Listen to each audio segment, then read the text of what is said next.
Most people think that owning a gun is going to make them safe, but when chaos hits, 90% of people freeze, and here's why. I'm Samantha, co-founder of Sovereign Self-Defense and the Warrior Workshops, along with my husband, United States Marine, combat veteran, and I'm about to tell you a little bit different things. We train people from all over the country in how to build themselves up to be highly capable in order to protect their family and their loved ones when the time matters most. There's a couple things that I see all the time in training that I want to clarify, because if you're like most Americans, you go out, you purchase your firearm, you probably keep it in the safe, go to the gun range a couple times a year, and that's pretty much as far as the training goes. So I want to make sure that everybody here listening understands the realities of what is going to happen to you as an individual if you ever are faced with that level of stress and duress. So today we're going to talk about the three things that I'm sure you've heard most: fight, flight, or freeze. Today I'm going to dive into the freeze element. Number one, a lot of times people say, oh, I wouldn't freeze up. I know exactly what I would do if, something happened. I'm the one that's going to protect my family. I mean, we've got guns in the house, but you're not honest about the reality of, if that pressure hits, what the body physically does under that level of adrenaline. So in that level of fight or flight, your vision gets brighter, your hearing gets intensified, your body, your heart rate, everything, your blood pressure, everything is an adrenaline hit to your body. In fact, this is your superpower, but if you don't know how to use it, or you don't train, then it's just like a negative feedback loop of fear, and that's where that freeze comes from. So the first thing that we want to identify from a training element is that everybody has a freeze, okay? It's not whether or not you're going to freeze. At some level, every single person is going to hit that freeze unless trained otherwise. So the first thing I want you to do in your training right now is just be honest that you even have a freeze. Yes. Now start looking at, what are your greatest fears? Some common ones that I see in a lot of families, whether it's a husband, a wife, a mom, a dad, is, what if I didn't protect my family? Yeah, what if I froze up? What if I took all the training in the world, I went to the gun range, I went to the courses, I bought the guns, and I still freeze, and something happened to my child?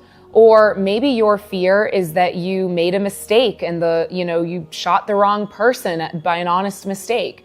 I mean, these little fears are really big in our belief system. So we really want to make sure that we even be honest with ourselves that that is there, and then use that as fuel to train from that space. Another aspect of your freeze is to understand how you personally react under that stress.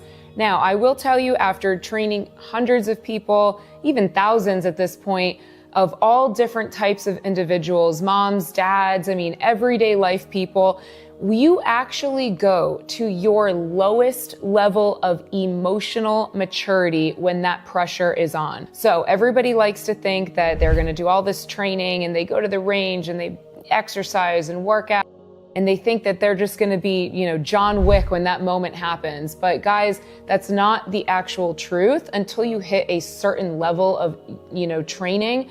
But what we see all the time, and what I want you to start looking at right now, is that you go to your lowest level of training in a fight. And what I'm talking about today is that lowest level of emotional maturity. So what I mean by that is, if you have some sort of stored trauma, now it doesn't have to be this crazy thing. Some people grew up with some pretty rough childhoods, and some people lived a pretty privileged life and just maybe never were exposed to a certain level of violence or evil in the world. So it really doesn't matter. But if you've had any level of fear, trauma stored in that psyche somewhere, guess when it's going to come out is when you feel that pressure. And when we talk about emotional maturity, we're talking about, if you want to look at archetypes in psychology, we talk about this a lot around, you've got that little girl, that little boy, and then you start maturing. Well, in a high stress scenario, you go to that lowest level of that archetypal maturity. And I can give you guys an example of this right now, even outside of self-defense, which would be maybe in business. So think of your career, okay? Everybody has either a boss or an employee or something like that. And maybe there was an altercation and something started happening where you said, wow, that person just turned into a total child. Or maybe you were self-honest enough and self-aware enough to say, wow, I just totally reverted to being a 5-year-old in that situation. It also could be with a spouse. You know, we have all these things that it really comes down to your own personal belief system. People say mindset. It's not mindset. It's actually your personal belief system and your lived experiences that are actually going to get almost projected out in that scenario. Okay. So all of these things get enhanced and heightened in a high stress. I mean, when that adrenaline hits and that fight or flight is on, this is what actually comes out. So I'm going to leave you with this. If you are somebody that you went out and you purchased your firearms, good on you. Maybe you got your concealed carry or whatever your state has for your license, also good on you. Maybe you even found a really awesome, instructor or tactical training or something like that. That's awesome. Good on you.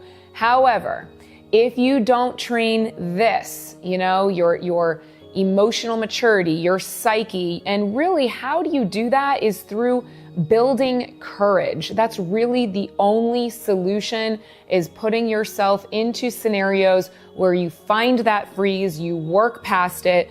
And this is delicate process, okay? So you really want to align with an instructor, a leader that has been there before, that understands that level of stress and duress and the realities of a high stress, intense scenario.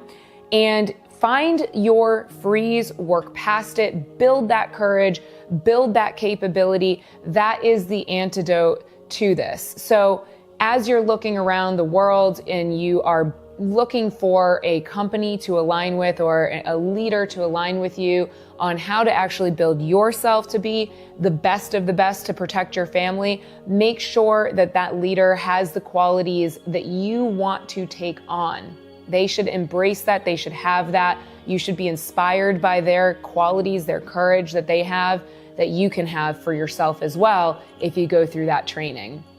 So much to the contrary, it's not just about buying weapons. It's not just about taking that tactical class. That's one aspect of it maybe, but it really is about building yourself to be the weapon.